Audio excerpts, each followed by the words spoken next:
अस्सलाम वालेकुम। ये जो फालिज होता है इसकी कितनी अक़साम होती हैं।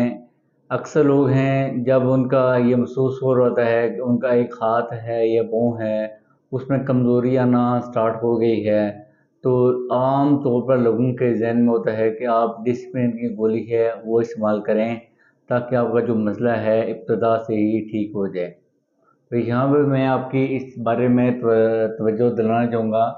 बेसिकली जो फालिज होता है जिसे हम मेडिकल टर्म में बोलते हैं सीवीए, इसकी दो इकसाम होती हैं बेसिक। एक को हम इस्केमिक बोलते हैं, दूसरे को हेमोरेजिक बोलते हैं।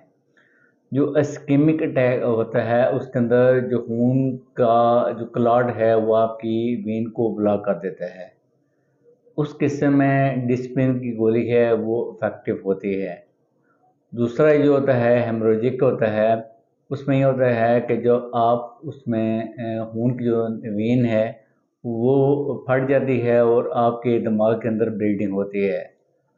तो जब पहले ऑलरेडी ही उसमें ब्लीडिंग हो रही होती है तो आप उसमें डिस्प्रिन खाएंगे तो आपके लिए वो अच्छी नहीं होगी।